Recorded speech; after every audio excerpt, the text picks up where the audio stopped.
Bonjour mes chers élèves. Aujourd'hui, nous allons aborder la 5e unité en SVT, leçon numéro 5, les éclipses.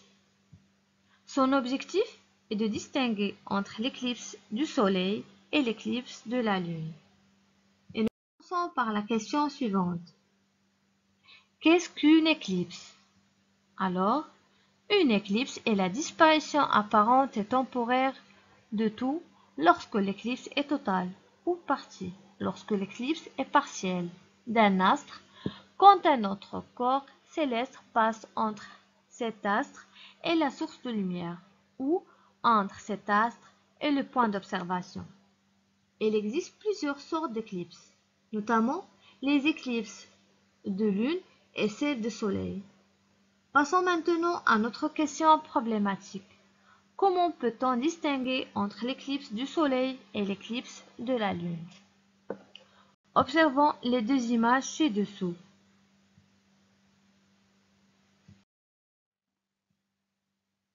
L'éclipse du Soleil ou bien l'éclipse solaire se produit lorsque la Lune se place devant le Soleil, occultant totalement ou partiellement l'image du Soleil depuis la Terre.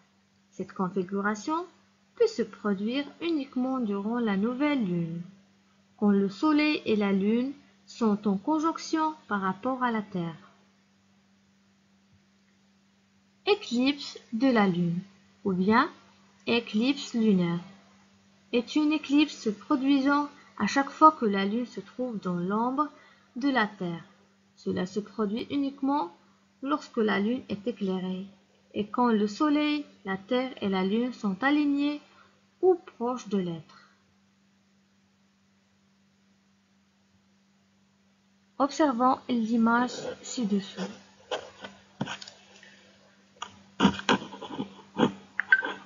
La Terre éclairée par le Soleil donne naissance dans la direction opposée au Soleil à deux cônes, un cône d'ombre et un cône de pénombre. La droite joignant le centre du Soleil et le centre de la Terre constitue l'axe de ces cônes.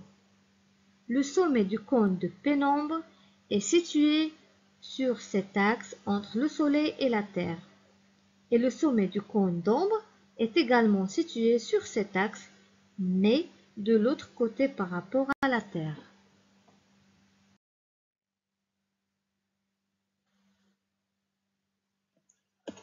Maintenant, prenez le manuel de SVT, page 114. Observons les images B et C. Et je lis les questions.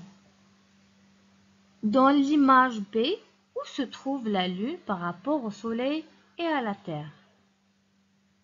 Deuxième question. L'éclipse du Soleil est-elle observée de jour ou de nuit? Troisième question. Dans l'image C, à quelle phase se trouve la Lune avant sa disparition? Question numéro 4. Dans quelles conditions le phénomène représenté par l'image C se produit-il? Merci.